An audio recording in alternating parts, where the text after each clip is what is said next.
70 ఏళ్ల స్వాతంత్ర భారతం స్వాతంత్రపు తొలినాళ్లలో భారతావని ఐక్యతే గొప్ప అనుకునే విమర్శలు దాటుకుంటూ ప్రపంచంలో అభివృద్ధి శక్తిగా ఆవిర్భవిస్తోంది.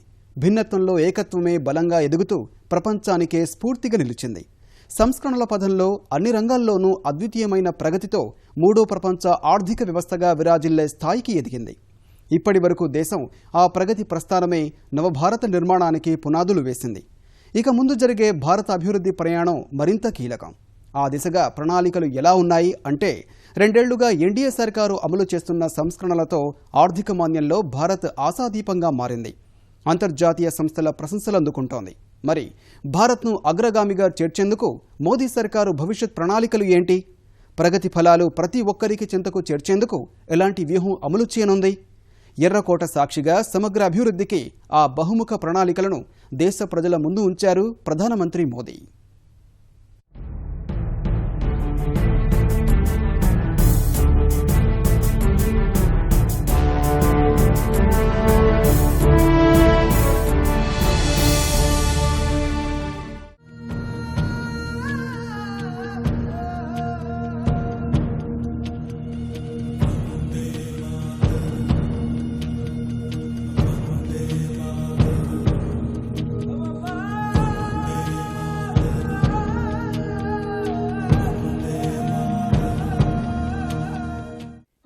ఏళ్ల స్వరాజ్యం సాక్షిగా సురాజ్య సంకల్పం. ఐక్య భారతావనితోనే అభివృద్ధి భారతం సాధ్యం. అహింస అవినీతికి తావులేని సుపరిపాలనకు నాంది. భారతావని 70 ఏళ్ల స్వాతంత్ర దినోత్సవం సాక్షిగా ప్రధానమంత్రి నరేంద్ర మోదీ ఇలా సురాజ్య సంకల్పం శంఖారావం పూరించారు. దాస్య శృంఖలాల నుంచి విముక్తి కలిగించే స్వరాజ్యం పోరాటంలో భాగస్వాములు కాని నేటి భారతావని సురాజ్య పోరాటానికి సిద్ధం కావాలని ఎర్రకోట వేదికగా త్రివర్ణ పతాక రెపరెపల సాక్షిగా పిలుపునిచ్చారు.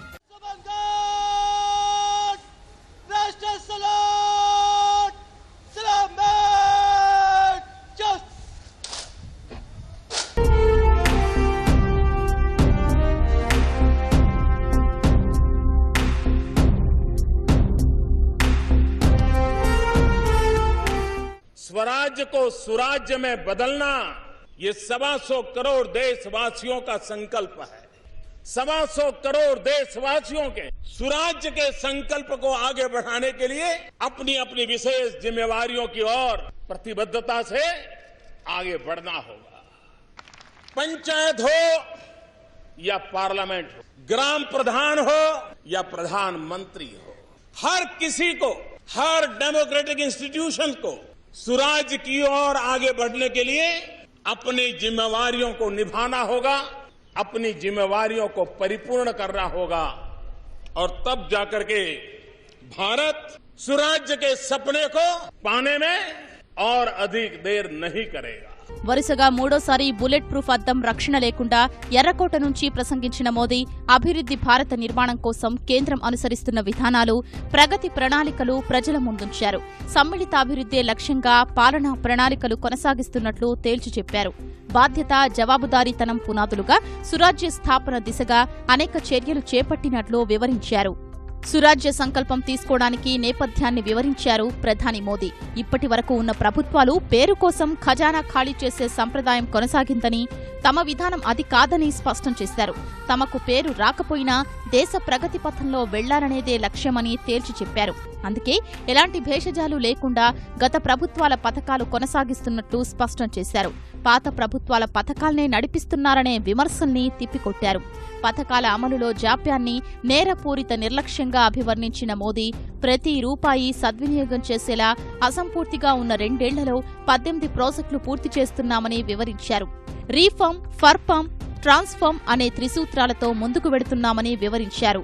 रिफॉर्म, परफॉर्म, ट्रांसफॉर्म, उस मंत्र को लेकर के हमने एक के बाद एक चीजें और हर रेंज में करने का हमने प्रयास किया है. हमें सरकार की पहचान बनाने से ज्यादा मेरे हिंदुस्तान की पहचान कैसी बने उस पर बल है.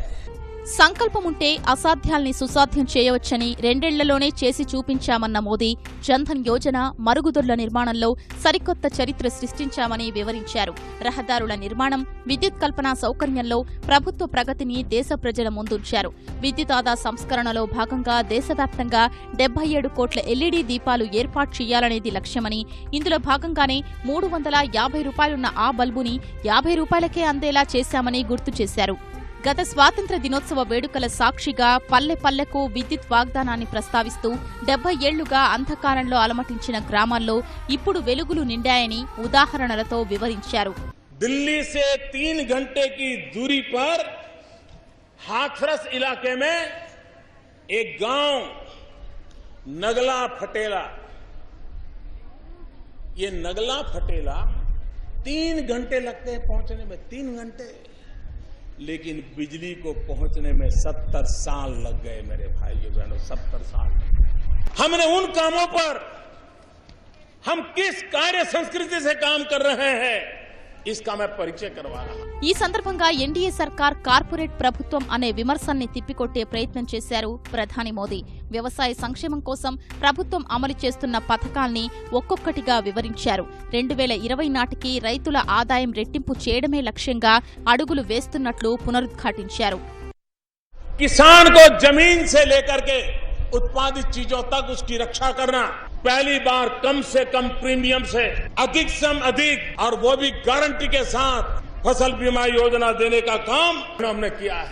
हमने फसल के उत्पादन को 15 लाख टन अन्न के संरक्षण के लिए नए गोदामों का निर्माण किया है. हमने पहली बार फूड प्रोसेसिंग को विशेष रूप से बल दिया है. 100% फॉरेन डायरेक्ट इन्वेस्टमेंट को हमने प्रोत्साहित किया है, जिसके कारण कृषि आधारित उद्योगों को बल मिलेगा. ये चीजें हैं जिसके द्वारा, और जो मेरा सपना है 2022 में किसान की इनकम को डबल करना. సంస్కరణ పథంతో అత్యుత్తమ ఫలితాలు వస్తున్నాయన్న మోదీ అంతర్జాతీయంగా భారత్ ప్రతిష్ట ఇనుమడించిందని గుర్తు చేశారు. భారత ఆర్థిక వ్యవస్థ స్థిరత్వంపై వివిధ సంస్థలు కురిపిస్తున్న ప్రశంసల్ని ఈ సందర్భంగా ప్రస్తావించారు. సంస్కరణలతోనే దేశంలోని అవినీతికి అడ్డుకట్ట వేసి కోట్ల రూపాయల్ని ప్రజాధనానికి చేర్చగలిగామని తెలిపారు. సామాన్యుడిపై ధరల భారం తగ్గించడంలో కేంద్రం వైఫల్యం చెందిన విమర్శలపైన మోదీ వివరణ ఇచ్చారు. ద్రవ్యోల్బణం కట్టడిలో ప్రయత్నాలు ఫలిస్తున్నట్లు లెక్కలతో సహా వివరిస్తూ దేశంలో వరుస కరవు పరిస్థితులు కొంత అవరోధంగా మారాయని తెలిపారు. ये बात सही है कि पहले की सरकार में इन्फ्लेशन रेट 10% को भी पार कर गया था. हमारे लगातार कदमों के कारण इन्फ्लेशन रेट हमने 6% से ऊपर जाने नहीं दिया. 2 साल देश में अकाल रहा. सब्जियों के दाम पर अकाल का प्रभाव तुरंत होता है, मार्केट की कमी का प्रभाव होता है, उसके कारण कुछ दिक्कतें जरूर आई. 2 साल के अकाल के कारण दाल के उत्पादन की गिरावट भी चिंता का विषय बना. इसके बावजूद भी अगर जिस प्रकार से पहले महंगाई बढ़ती थी, अगर उसी रफ्तार से बढ़ी होती तो पता नहीं मेरे देश के गरीब का क्या होता. इसको रोकने में हमने भरपूर कोशिश की है. जितना प्रयास मुझसे होगा मैं करता रहूंगा और गरीब की थाली को महंगी नहीं होने दूंगा. ఉగ్రవాదంపై పోరులో రాజీ పడే ప్రసక్తే లేదన్న ప్రధాని కశ్మీర్లో ఉగ్రవాది బురాన్ కాల్చివేత అనంతరం అతడికి మద్దతు ప్రదర్శనలు, ఇతర పరిణామాల నేపథ్యంలో దాయాది హద్దుల్లో ఉండాలని పరోక్ష సందేశం పంపించారు. యువత హింస వైపు మళ్లకూడదని, వారిలో ఉపాధి కల్పనే లక్ష్యంగా నైపుణ్య భారత్ వంటి పథకాలు అమలు చేస్తున్నట్లు వివరించారు. ఉగ్రవాదంపై పాకిస్తాన్ ద్వంద్వ నీతిని ఎండగట్టారు. आज कहीं जंगलों में माओवाद के नाम पर, सीमा पर उग्रवाद के नाम पर, पहाड़ों में आतंकवाद के नाम पर कंधे पर बंदूक लेकर के निर्दोषों को मारने का खेल चला जा रहा है. 40 हो गया. ये धरती माता रक्त से रंजित होती गई है, लेकिन इस आतंकवाद को रास्ते पर जाने वालों ने कुछ नहीं पाया. मैं उन नौजवानों को कहना चाहता हूं, ये देश हिंसा को कभी सहन नहीं करेगा. ये देश आतंकवाद को कभी नहीं सहन करेगा. ये देश आतंकवाद के सामने कभी झुकेगा नहीं. मैं उन नौजवानों को कहता हूं, अभी भी समय है, लौट आइए, अपने मां बाप के सपनों की ओर देखिए, अपने मां बाप की आशा आकांक्षाओं की ओर देखिए, मुख्य धारा में आइए, एक सुख चैन की जिंदगी जिए.